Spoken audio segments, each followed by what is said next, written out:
오늘 우리가 함께 보실 하나님 말씀은 골로새서 3장 12절에서 17절까지의 말씀입니다. 신약 성경 326페이지 전으로 있습니다. 골로새서 3장 12절에서 17절까지의 말씀을 저와 여러분이 한 목소리로 합독하시겠습니다. 그러므로 너희는 하나님이 택하사 거룩하고 사랑받는 자처럼 긍휼과 자비와 겸손과 온유와 오래 참음을 옷 입고 누가 누구에게 불만이 있거든 서로 용납하여 피차 용서하되 주께서 너희를 용서하신 것 같이 너희도 그리하고 이 모든 것 위에 사랑을 더하라. 이는 온전하게 매는 띠니라. 그리스도의 평강이 너희 마음을 주장하게 하라. 너희는 평강을 위하여 한 몸으로 부르심을 받았나니 너희는 또한 감사하는 자가 되라. 그리스도의 말씀이 너희 속에 풍성히 거하여 모든 지혜로 피차 가르치며 권면하고 시와 찬송과 신령한 노래를 부르며 감사하는 마음으로 하나님을 찬양하고 또 무엇을 하든지 말에나 일에나 다 주 예수의 이름으로 하고 그를 힘입어 하나님 아버지께 감사하라. 아멘. 우리 옆에 앉으신 성도님들과 함께 인사 나누겠습니다. 사랑하고 축복합니다. 함께 읽은 본문의 말씀을 가지고 성도다운 삶의 길이라는 제목으로 말씀 나누도록 하겠습니다. 지난 골로새서 본문 설교를 통해서 성도가 벗은 옛날 옷들이 이런 것들이라고 나눴습니다. 분함, 노여움, 악의, 비방, 입에 부끄러운 말, 거짓말, 그리고 옛사람과 그 행위를 우리가 벗어버린 옛날 옷이다. 지난 3장 8절에서 9절의 말씀을 통해서 살폈습니다. 정말 그런 것들이 다 벗어버린 과거 완료형의 옛날 옷이 되셨습니까? 말씀이 벌써 턱 하고 마음이 무거우시죠? 누가 이 질문에 마음이 무겁지 않은 사람이 있겠습니까? 벗었다라고 여겨도 어떻습니까? 환경과 상황이 조금만 어려워지면 다시 그 옷들이 입은 옷처럼 내 입에 붙어 있을 때가 많습니다. 그런 말들이 내 입에서 나오는 자신을 발견할 때가 너무 많죠. 하지만 그럼에도 불구하고 낙심하지 않는 저와 여러분들이 되실 수 있기를 바랍니다. 왜 낙심하지 말아야 합니까? 시편 말씀은 하나님께서 택하신 백성의 걸음을 실패의 과정이 있음에도 불구하고 인도하시고 붙들어 주신다라고 말씀하세요. 시편 37편 23절에서 24절까지의 말씀을 우리 같이 한 목소리로 읽어보도록 하겠습니다. 같이 읽습니다. 시작. 여호와께서 사람의 걸음을 정하시고 그의 길을 기뻐하시나니 그는 넘어지나 아주 엎드러지지 아니함은 여호와께서 그의 손으로 붙드심이로다. 아멘. 이 말씀이 아멘이 되시기를 바랍니다. 넘어지는 순간이 있지만 아주 엎드러지지는 않는다라고 하세요. 하나님이 택하신 성도는 다시 일어나 주신 구원의 길을 끝까지 완수하며 걸어낼 줄로 믿습니다. 왜 그렇습니까? 내가 대단해서가 아니에요. 나를 붙들어 주시는 하나님께서 그 발걸음을 붙들고 인도해 주시기 때문입니다. 그러니 옛 옷을 다시 입은 것 같은 상황, 또 환경, 어떤 문제를 만나더라도 날마다 말씀으로 그것을 분별하며 반복해서 벗고 승리하는 저와 여러분들이 되실 수 있기를 바랍니다. 낙심하지 말고 그럴 수 있지. 그래도 다시 오늘 말씀을 보고 적용하고 내가 벗어야지 하는 마음으로 걸어가면 되는 것입니다. 그리고 바울은 새 사람을 입은 것이 성도인데 그 새 옷을 입은 것이 창조주 하나님의 형상을 따라 입은 것이다 라고 했어요. 생각에까지 새롭게 하심을 받은 것이다 라고 지난 3장 10절에서 이야기를 했습니다. 이 새로운 옷을 입었다는 것은 그 안에 어떤 파벌이나 차별이 있을 수 없고 오직 만유 안에 계시는 예수 그리스도 안에 한 지체를 이루는 것이다 라고 했어요. 그래서 이방인이나 유대인이나 할례자나 무할례자나 구별이 없다라고 하셨죠. 근데 여러분 이런 말씀을 들을 때 머리로는 그렇구나 라고 생각하며 지나칠 수 있지만 그래서 구체적으로 내가 무엇을 해야 하는가, 무엇을 하지 말아야 하는가 선택해야 하는 상황 앞에 서면 막막해질 수 있습니다. 그래서 사도 바울은 친절하게도 그것을 이어지는 오늘 본문에서 골로새 교회 성도들에게 말하고 있어요. 새 옷을 입고 사는 것이 이런 것입니다 라고 일러줘요. 이는 당시 세상에서 로마 황제의 통치 아래서 높은 권력의 자리에 오르려고 했던 집착했던 가치관과 전혀 다른 것이었습니다. 또한 오늘날 우리가 사는 세상에서 그 로마 황제의 자리에 대신 앉아있는 돈과 풍요를 그 자리에 놓은 가치관과도 맞지 않는 삶의 방식이기도 합니다. 지금 세상은 어떻습니까? 수단과 방법을 가리지 말고 많은 돈을 얻어서 일하지 않고 그냥 편안하게 사는 것이 행복이다를 부추기는 세상에 살고 있어요. 하지만 성도는 다른 방식의 삶을 옷 입고 살아가는 행복과 기쁨이 있는 사람입니다. 그렇다고 해서 문제와 고통이 없는 것은 아니죠. 그리스도인들도 똑같은 세상에 발을 딛고 살아가고 있기 때문에 갈등과 문제들이 없을 수 없습니다. 그러니 세상에서 사람이 만나는 모든 관계의 문제들, 불안의 문제들, 염려의 문제들, 또 갈등의 문제들도 똑같이 겪습니다. 사람이 모여서 이루는 공동체의 구조 속에서 관계와 아픔들이 있다는 것이죠. 믿음에서 멀어지도록 만드는 유혹들이 그런 것들을 통해서 찾아옵니다. 골로새 교회 교인들에게도 믿음을 흔드는 사람들이 그 가운데 있었어요.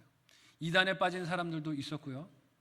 또 유대교 전통을 따라가는 사람들도 있었습니다. 예수 그리스도로 구원을 받았음에도 불구하고 여전히 율법을 지켜야 한다고, 할례를 행해야 이 구원이 확실하다라고 믿는 사람들도 있었어요.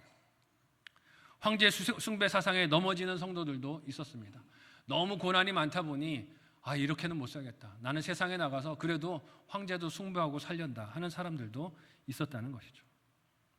여러분, 그들을 향한 원망과 미움과 분노와 다툼이 있지 않았을까요? 어떤 경우에는 답습하고 싶은 마음도 있었을 것입니다. 나도 이 고난 싫다, 세상에 나가서 황제 숭배하고 좀 편안하게 살고 싶다 하는 유혹도 찾아왔을 거예요. 하지만 하나님께서 택하심으로 거룩하고 사랑받은 존재가 된 그리스도인은 이 문제들을 세상과 다른 방식으로 넘어갑니다. 어떻게 넘어갈까요? 오늘 말씀을 통해 두 가지로 생각하고 우리의 삶에 적용되는 은혜가 함께 하시기를 예수님의 이름으로 축복합니다. 첫 번째로는요, 택하신 하나님의 사랑을 보며 이 갈등을 넘어간다라고 말씀하세요. 함께 12절과 13절의 오늘 본문을 한 목소리로 읽어보도록 하겠습니다. 같이 읽습니다. 시작. 그러므로 너희는 하나님이 택하사 거룩하고 사랑받는 자처럼 긍휼과 자비와 겸손과 온유와 오래 참음을 옷 입고 누가 누구에게 불만이 있거든 서로 용납하여 피차 용서하되 주께서 너희를 용서하신 것 같이 너희도 그리하고. 아멘. 피차 용서하되 주께서 너희를 용서하신 것 같이 용서하라고 하십니다. 여러분, 아담과 하와가 범죄한 때로부터 사람은 타인을 볼 때 사랑과 이해함보다 무엇이 많습니까? 비판과 비난이 더 많습니다. 죄를 범한 아담에게 하나님께서 찾아와서 물으셨죠. 네가 어찌하여 이렇게 행하느냐라고 물었을 때 아담이 하나님께 뭐라고 대답을 합니까? 하나님 핑계를 댑니다. 하나님이 나에게 주셔서 내 옆에 있게 한 이 여자 때문에 제가 그랬습니다. 지금 누구를 원망하는 것입니까? 하나님을 원망하고 있어요. 내가 죄 지은 건 다 하나님 때문입니다. 제가 잘못한 게 아니라 하나님이 저에게 주신 여자의 잘못으로 이렇게 된 것입니다. 남을 탓하고 있어요. 그래서 우리 삶을 돌아보면 어떻습니까? 우리도 하나님께서 찌르는 말씀을 주실 때, 회개하라고 초청하실 때 범한 죄에 대해서 어떻게 합니까? 회개하고 돌이키는 것이 아니라 남을 핑계댑니다. 남을 원망해요. 저 사람 때문에 내가 이렇습니다. 내 배우자 때문에 이렇습니다. 내 자녀 때문에 이렇습니다. 남의 환경을 탓하죠. 혹은 다른 사람이 누리는 풍요나 특권에 대해서도 마음에 일어나는 먼저의 반응이 비판과 정죄인 것을 봅니다. 왜 그럴까요? 자신이 겪는 어려움과 불편함 같은 것들은 다 남의 잘못으로 만들 때 내가 상대적으로 좀 낫고 의롭고 잘못이 덜하다 하는 착각을 하기 때문입니다. 여러분, 어린아이들 한번 훈육해 보십시오. 꾸짖을 때 아이들 어떻게 반응합니까? 꾸짖으면 제가 잘못했습니다 하는 경우 많지 않습니다. 저희 딸도 이제 6살이 됐는데 너 잘못했잖아 꾸짖으면 아빠 때문이야, 엄마 때문이야, 남 탓을 합니다. 자녀들이 여럿 있는 자녀들, 형제들은 또 꾸짖으면 뭐라고 대답을 합니까? 왜 나만 뭐라 그래? 형은 똑같이 그랬는데 잘못했는데 뭐라 안 그랬잖아. 왜 나한테만 뭐라 그래? 지금 네가 잘못한 걸 얘기하는 거야 라고 말하고 있는데 그래도 형한테는 안 그랬잖아. 비교를 하잖아요. 지금 자기 잘못을 말하고 있는데 이를 다른 아이들의 잘못을 꺼내서 넘어가려고 하는 것이죠.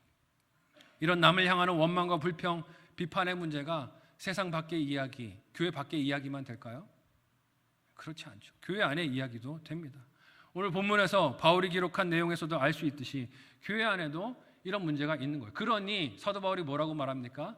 누가 너희에게 불만이 있거든, 갈등이 있거든, 있다는 얘기를 보여주는 것 아닙니까? 골로새 교회의 문제가 무엇이었습니까?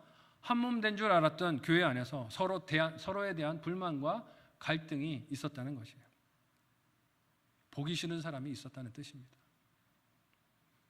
편이 갈리는 대립이 있었다는 뜻이에요. 사람이 모이는 곳에 어떻게 늘 같은 마음만 있을 수 있겠습니까? 다 내가 보는 것을 똑같이 보지 않습니다. 태생이 다르기 때문이에요. 배운 것이 다르기 때문입니다. 살아온 경험과 문화가 다르니 당연히 다른 것에 대한 갈등과 불만이 있을 수 있습니다. 오늘 말씀도 하나님의 사람들이 모여있는 교회라 해서 갈등과 불만이 없을 것이라고 하지 않으세요. 즉 갈등은 있을 수밖에 없지만 그것을 처리하는 방식이 모임의 성격과 특징을 말해준다는 것이죠. 그 구성원들이 입고 있는 옷이 옛날 옷인지 새 옷인지를 갈등을 처리하는 모습을 볼 때 알 수 있다는 것입니다. 그러니 갈등은 내가 입고 있는 옷이 무엇인지를 확인할 수 있는 기회가 되는 것이에요. 만일 골로새 교회 당시에 로마가 제국을 확장해가는 방식으로 그렇게 교회가 갈등을 처리하면 어떻게 될까요? 무력으로 진압하지 않겠습니까? 딴소리 하지 마. 힘을 가진 사람들이 힘 없는 사람의 입을 틀어막아서 그 문제를 지나가려 할 것입니다. 빠른 시간에 적은 비용으로 하지만 다시는 대항하지 못하도록 확실하고 잔인하게 짓밟아 누르는 것이 제국이 나라를 넓히는 방식이었어요. 사실 그런 방식의 갈등 해결이 가장 깔끔해 보이고 편해 보이기도 합니다. 그래서 사람들은 빠르고 효과적인 방식으로 의사를 결정하고 성장을 이루는 교회를 선호하기도 해요. 카리스마 넘치는 목회자가 그래서 사람들에게 각광받는 것 아니겠습니까? 일 처리를 빨리빨리 해주니까요. 문제들을 빨리빨리 처리하고 넘어가게 해주니까 그런 목회자들이 이상적인 리더로 그렇게 인정받기도 합니다. 다수결이라는 제도로 소수의 목소리를 그렇게 묵살하고 앞으로 나가기도 합니다. 효과적이고 실용적이라는 명목으로 관계의 갈등을 이렇게 덮고 해치워버릴 때가 교회 안에도 있다는 것이죠. 하지만 이런 방식이 그리스도인으로 갈등을 마주하고 해결해가는 방식은 될 수 없습니다. 이런 교회 갈등과 분열의 위기에 오늘 말씀은 어떻게 대처하는 것이 성도답다, 그리스도인답다라고 하십니까? 우리가 사랑받은 자의 옷을 입고 서로를 대하라고 말씀하세요. 하나님의 사랑을 받은 옷을 입고 서로를 대하고 나를 택하시고 구원하신 하나님의 사랑을 알 때 그 갈등을 넘어갈 수 있다라고 하십니다. 우리 무의식에 들어온 가치관과 생각은 의식적으로 그것을 드러내 깨닫지 않으면 우리의 삶을 지배할 때가 많습니다. 그래서 위기를 초래해요.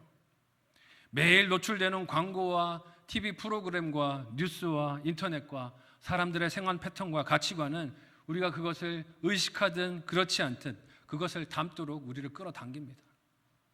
늘 서로를 불평하게 만들어요. 늘 서로에 대해서 원망하게 만듭니다. 뉴스들이 그래서 그래요. 이 세상이 이렇게 힘든 건 다 저 여당 때문이다. 혹은 야당 때문이다. 저 사람들 때문이다. 남을 향하여 손가락질하게 만드니 그것을 보면서 우리도 어느새 그것을 답습하고 닮아가는 것입니다. 그러면서 남을 향한 불평과 원망을 당연하게 여겨요. 그렇게 빼앗긴 마음과 생각이 나의 입으로, 표정으로, 행동으로 다 표현이 되는 것입니다. 여러분, 정치도 알아야 하는 면이 있겠지만 과도하게 거기에 빠지지는 마시기를 간곡히 부탁을 드립니다. 여러분, 너무 거기에 마음을 빼앗기시면 어떻게 됩니까? 생각과 언어가 그것을 닮아가게 되어 있어요. 주의해야 할 것입니다. 오늘 말씀 17절은 이런 강한 중력들이 그리스도 예수 안에 예수님으로 옷 입은 성도들에게 미치지 못하도록 무엇을 하든지 말에나 일에나 다 주의 이름으로 예수님의 이름으로 하고 그를 힘입어 하나님께 감사하라라고 권면하고 있습니다. 예수님이 성도의 새로운 중력이라는 뜻입니다. 이 예수님이 우리 안에 계신 것을 증거하는 현상들, 열매들이 무엇이라고 사도 바울이 5가지로 정리해서 우리에게 말합니까? 12절에 5가지가 등장해요. 같이 한 목소리로 이 열매들을 읽어보겠습니다. 같이 읽습니다. 시작. 긍휼, 자비, 겸손, 온유, 오래 참음. 한 번 더 읽어보겠습니다. 시작. 긍휼, 자비, 겸손, 온유, 오래 참음. 5가지 열매가 있다고 하세요. 이 5가지는 무엇이든 경쟁하고 무엇이든 미워하고 빨리 해치우려는 세상의 방식에서는 발견할 수 없는 열매들입니다. 할 수만 있으면 가진 모든 재능을 끌어내서 힘을 끌어내서 남을 짓밟고 올라서야 하는 사회 속을 살면서 이런 5가지의 열매들은 찾아볼 수가 없어요. 이게 성도의 열매라라고 하면 세상은 이렇게 말합니다. 나이브하네. 그렇게 어떻게 세상을 사냐라고 말을 하죠. 현실을 모르시네. 기독교, 예수님을 믿는다라고 말하면서 과대망상에 빠져서 사는구나라고 조롱하고 비아냥거리죠. 할 수만 있으면 경쟁사회에서 남을 짓밟고 올라서야만 살 수 있다고 믿는 세상에서 살고 있기 때문입니다. 그러니 이런 가치들, 열매들을 말하면 시대에 뒤떨어졌다라고 비판을 해요. 내가 남보다 더 많이 가지거나 가진 척을 해야 매력적인 존재가 된다고 가르치는 광고의 홍수 속에 살고 있기 때문에 그렇습니다. 그러나 오늘 말씀은 내게 주신 예수님의 사랑을 흘려보내는 것이 우리를 그리스도인답게 해주는 증거라고 말씀을 하십니다. 남에 대하여 긍휼과 자비의 마음을 품고 실천하는 것이 예수님을 믿는 성도답게 사는 것이라고 말씀하세요. 자신을 자랑하기에 바쁜 세상에서 겸손함을 보이는 것이 성도답게 살아가는 것이라고 합니다. 근데 세상은 뭐라고 말합니까? 겸손하면 죽는다라고 해요. 남보다 나은 것을 자랑해야 한다라고 말합니다. 분노하고 목소리를 키우는 세상에서 온유하고 오래 참는 것이 성도답게 사는 것이라고 말하는데 이 세상은 뭐라고 말합니까? 목소리 큰 사람이 이긴다라고 말해요.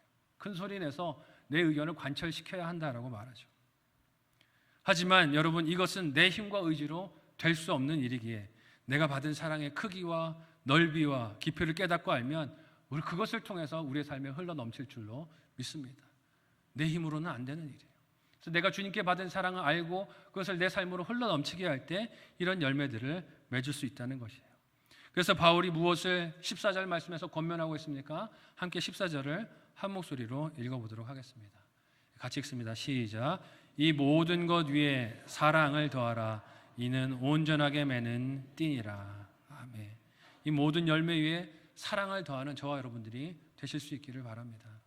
한번 적용해 보시기를 바랍니다. 생각하고 적용해 보세요. 첫 번째 묵상 적용 질문을 드립니다.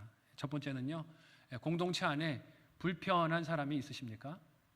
공동체 안에 불편한 사람이 있습니까? 왜 그 관계가 불편해지셨나요? 한번 돌아보시면 좋겠어요. 여전히 남탓만 하고 있습니까?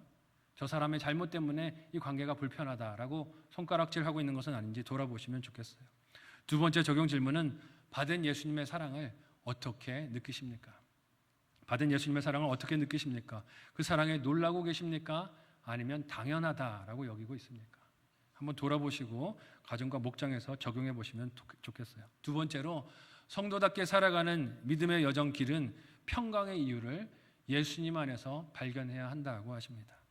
함께 오늘 본문 15절에서 16절을 한 목소리로 읽어보도록 하겠습니다. 같이 읽습니다. 시작. 그리스도의 평강이 너희 마음을 주장하게 하라. 너희는 평강을 위하여 한 몸으로 부르심을 받았나니 너희는 또한 감사하는 자가 되라. 그리스도의 말씀이 너희 속에 풍성히 거하여 모든 지혜로 피차 가르치며 권면하고 시와 찬송과 신령한 노래를 부르며 감사하는 마음으로 하나님을 찬양하고. 아멘. 그리스도의 평강과 세상이 말하는 평강의 차이가 무엇일까요? 세상도 평강을 말합니다. 세상도 편안한 삶을 추구한다라고 말해요. 행복을 추구한다고 합니다.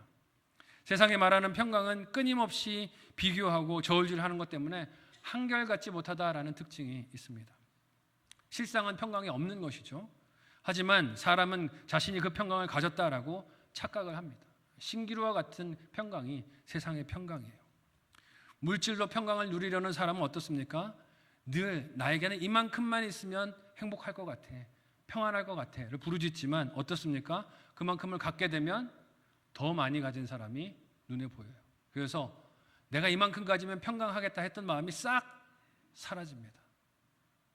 내 생각이 달라지는 것이죠. 물질로 평강을 누리려 하는 사람은 늘 자신을 괴롭히고 피곤하게 만들어요. 뉴스에서 몇십억을 받고 은퇴한 사람을 보면 나도 저만큼만 가지면 평강하겠다 싶은데 정작 그만큼의 돈이 나에게 들어오면 더 많이 가진 사람이 보여서 생색이 올라오고 나도 저 사람보다 더 많이 일했는데 왜 저만큼 주지 않는가 하는 불평이 올라오죠.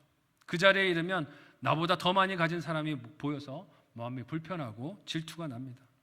하지만 그리스도의 평강은 어떻습니까? 비교하지 않습니다. 아니, 비교할 필요 자체를 느끼지를 못합니다. 왜요? 어느 상황에 놓여 있어도 그 평강이 나에게 일정한 만족과 감사를 항상 주시기 때문에 그렇습니다. 사도 바울도 그런 좋은 예를 우리에게 보여주지 않았습니까? 빌립보서 4장 12절의 말씀을 우리 같이 한 목소리로 읽어보도록 하겠습니다. 같이 읽습니다. 시작. 나는 비천에 처할 줄도 알고 풍부에 처할 줄도 알아. 모든 일 곧 배부름과 배고픔과 풍부와 궁핍에도 처할 줄 아는 일체의 비결을 배웠노라. 아멘. 자기가 그렇게 할 수 있게 됐다라고 자기 능력으로 됐다는 뜻이 아닙니다. 사도 바울이 이렇게 자족하고 평강을 어느 환경에서도 누릴 수 있었던 것은 그가 자신의 마음을 주장하시는 예수님께 다 드렸기 때문인 줄 믿으시기를 바랍니다. 자기 마음을 예수님께 다 드렸기 때문에 내가 무슨 일을 만나도 그 가운데서 평강이 넘친다는 것이에요. 이런 평강은 남과 나의 형편을 비교함으로 생기거나 없어지지 않습니다. 내가 어떤 형편 속에 있든지 늘 한결같습니다. 하지만 이 평강은 우리가 착각하지 말아야 할 것은 가만히 앉아 있는다고 생기는 것은 아니라는 것입니다. 16절 말씀을 보니 이 평강은 골로새 공동체 안에 말씀이 풍성하게 거하여 모든 지혜로 피차가 서로 가르칠 때, 서로가 권면할 때, 시와 찬송과 신령한 노래를 부르며 감사하는 마음으로 하나님을 찬양할 때 생기는 것이라고 합니다. 이것은 자연 발생적으로 이 평강이 생기는 것이 아니라 하나님의 뜻에 순종해서 내 마음을 드릴 때, 내 마음을 하나님께 드렸을 때, 내 입을 드렸을 때, 내 중심을 드렸을 때, 내 손과 발을 드렸을 때 하나님이 주시는 평강이라는 뜻입니다. 즉 우리 신체 기관 중에서 눈과 귀와 입술이 거룩한 하나님의 일과 말씀에 들어질 때 생기는, 지켜지는 평강이며 한결같은 마음인 것입니다. 날마다 내 생각과 감정을 거스르는 헌신과 수고가 있을 때 하나님이 주시는 평강이라는 것이에요. 힘써 싸울 때, 거룩한 싸움을 싸울 때 하나님이 주시는 평강입니다. 말씀을 개인적으로만 읽고 배워서 소유하는 것이 아니라 오늘 말씀에 보면 피차에 가르친다라고 하세요. 권면함이 있어야 한다라고 하십니다. 나눔이 있어야 한다라고 하세요. 무슨 뜻입니까? 공동체가 필요하다는 뜻입니다. 함께 부르는 거룩한 노래도 뭐가 있어야 합니까? 함께 부르기 위해선 공동체가 있어야 합니다. 어려운 일이 있을 때 함께 나누는 기도 제목과 기도의 목소리가 있어야 합니다. 그래서 목장에 소속되시기를 바라요. 주일 예배만 참석하시고 목장에 참석하지 않는 성도분들 간곡히 부탁드립니다. 목장에 소속되시기를 바라요. 말씀을 나누는 만남이 필요하기 때문입니다. 그리스도의 평강에 이끌리기 위한 적용으로 공동체에 속하는 일에 우리가 순종해야 하기 때문입니다. 이런 일을 행하는 것이 성도답게 사는 것이고 공동체를 이루는 것이고 예배하는 것이라고 말씀하십니다. 여기에 필수적으로 마음에 새겨야 할 것이 또한 무엇이라고 말씀하세요? 함께 17절을 한 목소리로 읽어보도록 하겠습니다. 같이 읽습니다. 시작. 또 무엇을 하든지 말에나 일에나 다 주 예수의 이름으로 하고 그를 힘입어 하나님 아버지께 감사하라. 아멘. 사도 바울이 지금까지 골로새 교회 성도들에게 해야 할 것과 하지 말아야 할 것들을 이야기했지만, 많이 말했지만 이런 것들을 사람의 의지적인 노력으로 하라고 하지 않습니다. 만약에 사람의 노력으로 하라고 한다면 이것은 또 다른 바리새인이 되는 일일 거예요. 또 다른 법 아래 사람을 놓는 일이 될 것입니다. 이를 누구보다 잘 아는 바울은 이를 막기 위해서 중요한 원칙을 잊지 않고 말합니다. 다 주 예수의 이름으로 하라. 네 이름으로 하지 말고, 네 힘으로 하지 말고, 네 능력으로 하지 말고 너를 사랑하셔서 십자가에 자기 생명을 주신 예수님의 이름으로, 그 이름으로, 힘으로 하라는 것입니다. 나에 대해서 이처럼 겸손하시고 오래 참으시고 용서하시고 용납하신 예수님의 이름으로, 그 힘과 사랑으로 하라는 것이에요. 이를 바울은 모든 성도의 모든 삶이 무엇을 하든지 다 하나님의 영광을 위하여 하는 것이라고 말하기도 합니다. 고린도전서 10장 31절의 말씀을 한 목소리로 읽어보겠습니다. 같이 읽습니다. 시작. 그런즉 너희가 먹든지 마시든지 무엇을 하든지 다 하나님의 영광을 위하여 하라. 아멘. 이 다 하나님의 영광을 위하여 하라는 이 일에 겸손과 용서와 오래 참음과 용납함도 포함이 되는 줄로 믿습니다. 하나님 영광을 위해서 우리가 이 일을 해야 한다는 것이에요. 이렇게 예수님을 힘입어 남을 대하는 마음과 자세에 동반되는 태도와 감정이 오늘 말씀은 감사라고 하십니다. 여러분, 감사가 왜 이렇게 중요할까요? 감사는 자신이 맡은 일이나 역할에 불평과 비교가 아니라 기쁨과 행복 그리고 즐거움을 주기 때문입니다. 감사가 있으면 어떻습니까? 내가 보냄받은 자리가 너무 귀하고 영광스러워요. 어떻게 나 같은 사람을 이렇게 보내셔서 예배하게 하시는가? 어떻게 나 같은 사람에게 이런 직분을 주시는가? 어떻게 나 같은 사람에게 이런 부서를 맡겨주시는가? 어떻게 나 같은 사람에게 이런 영혼을 맡겨주시는가? 감사하고 영광 돌리고 기뻐할 기도의 제목이 되죠. 근데 이 감사가 없으면 어떻습니까? 왜 나한테 이걸 맡기는가? 바뀌는 거예요, 언어가. 왜 나에게 이걸 시키는가? 저 사람도 있는데 왜 나만 꼭 집어서 매일 나 하라 그러는가? 아이가 원망하는 것 같은 모습이 우리 안에 올라오는 것입니다. 이 감사가 마음에서 샘솟기 위하여 우리는 말씀이 우리 속에 풍성하게 거하시도록 우리의 시간을 말씀 보는 일에 헌신하고 드려야 할 줄로 믿습니다. 말씀을 보고 내 마음을 비춰봐야 거기서 감사가 샘솟는 것이에요. 그렇게 말씀 보는 일에 우리를 헌신하여 드릴 때 평강이 우리를 이끌어 가신다고 합니다. 이 평강을 아무것도 하지 않고 가만히 있는 것이라고 착각하시면 안 됩니다. 마음이 흔들리지 않고 한결같기 위해서는 날마다 내 마음속에 일어나는 거룩한 전쟁을 감당하는 수고를 해야 하는 것이에요. 들린 말씀이 찔릴 때는 어떻습니까? 찔린 말씀에 따라 적용이 있어야 한다는 거예요. 사과하기 싫은 사람에게 찾아가서 사과하는 적용이 있어야 합니다. 사랑하기 싫은 사람에게 찾아가서 사랑하는 적용이 있어야 한다는 뜻이에요. 화해해야 할 것 같은 찔림이 말씀을 통하여 찾아올 때 그 말씀에 순종을 해야 무엇이 있습니까? 마음에 평강이 있어요. 들린 말씀을 따라 순종을 해야 평강이 있는 것입니다. 순종하지 않으면, 아무것도 하지 않으면, 가만히 있으면 어떻습니까? 평강한 것 같은데 사실은 속에서 태풍이 휘몰아칩니다. 마음에 기쁨이 없어요. 순종해야 하는데 불순종하고 있는 나 자신을 누구보다 나 자신이 잘 알기 때문입니다. 우리가 남을 사랑할 때 자연스럽게 내 속에서 그런 감정들이 올라오기를 바랄 때가 많겠지만 그런 사랑은 있습니까? 없습니까? 없어요. 그런 사랑은 없습니다. 그렇게 자연적으로 감정이 샘솟아서 사랑하는 게 아닙니다. 의지적으로 결단하고 다가서고 손을 내미는 적용이 말씀 앞에 있어야 한다는 것이에요. 감정에 이끌린 사랑이나 평강은 내 감정이 기쁘고 즐거울 때는 그 사랑을 다 할 수 있을 것 같지만, 하지만 어떻습니까? 그 감정이 한결같지 않아요. 어제 마음이 오늘 마음과 다릅니다. 사람이 참 이상하죠. 어제는 그렇게 사랑스러웠던 사람인데 오늘 뭐가 하나 딱 스파크가 튀어서 빌미가 되면 그 사람이 죽일 듯이 밉습니다. 증오가 돼요. 미움이 됩니다. 원망이 돼요. 사랑 감정이 그런 것임을 봅니다.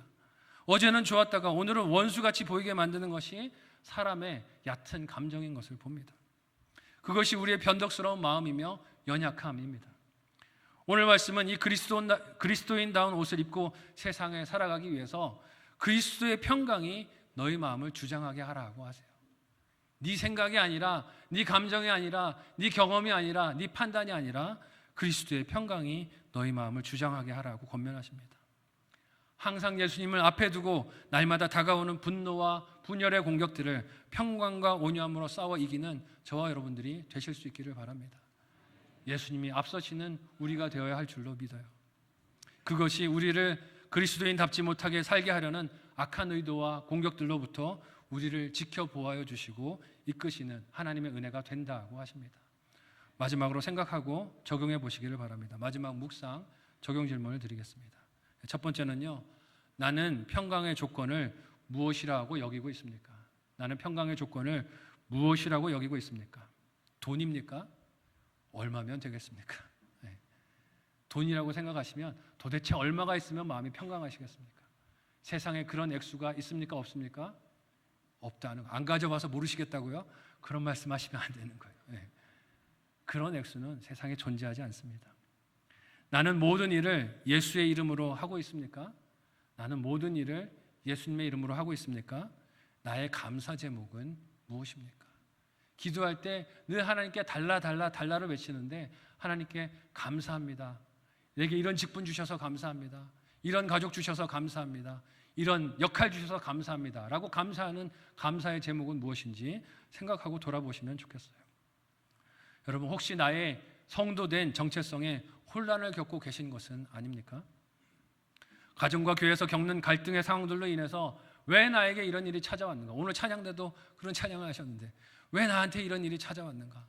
믿음 지키고 살아가는데 왜 나에게 이런 문제가 오는가? 원망하고 있지 않습니까? 도대체 나는 왜 이 모양인가? 스스로에 대해서 낙심하고 있지 않습니까? 하지만 여러분, 그런 갈등과 어려움과 문제 상황은요, 좀 생각을 뒤집어서 해보시기를 바라요. 생각을 뒤집으면 이것은 무엇입니까? 기회입니다. 한번 따라해 보실까요? 기회. 무슨 기회일까요?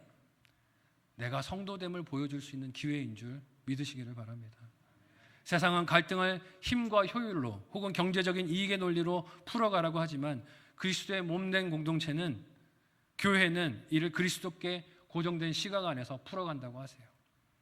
오늘 주신 말씀의 열매들처럼 긍휼함으로, 자비로, 겸손으로, 온유함으로, 오래 참음으로 풀어간다고 하십니다. 여러분, 교회 안에서 마음에 들지 않는 지체들이 있으십니까? 옆 사람 보지 마세요. 시험 듭니다. 마음에 들지 않는 사람들이 있을 수밖에 없죠. 있을 수밖에 없을 것입니다. 혹은 마음에 들지 않는 상황이나 조건들이 있습니까? 그럴 수밖에 없을 것입니다. 근데 여러분, 그것은 우리를 그리스도인답지 못하게 만들기 위한 도전과 시험일 수 있지만 뒤집어서 보면 무엇입니까? 기회입니다. 내가 성도라는 것을 보여줄 수 있는 기회입니다. 내가 예수님을 사랑한다는 것을 보여줄 수 있는 기회입니다. 내가 그리스도인 다음을 보여줄 수 있는 기회일 수 있습니다. 여러분은 어떤 선택으로 자신의 정체성을 드러내 보여주시겠습니까? 이번 한 주 우리가 할 수 있는 선택과 적용으로 성도다운 삶의 길을 걸어내는 저와 여러분 모두가 되시기를 예수님의 이름으로 소원하고 축복합니다. 아멘. 함께 기도하겠습니다. 이 시간에 말씀을 기억하며 기도할 때, 하나님, 갈등과 문제, 어려움이 있습니다. 가정 안에서, 교회 안에서 하나님, 내 마음을 힘들게 하는 사람이, 관계가, 문제가, 환경이 있습니다. 그러나 이것이 나의 성도됨을 보여줄 수 있는 기회가 되게 도와주옵소서. 내가 하나님을 사랑하는 것을 드러낼 수 있는 장이 될 수 있도록 도와달라고 합심하여 함께 기도하도록 하겠습니다.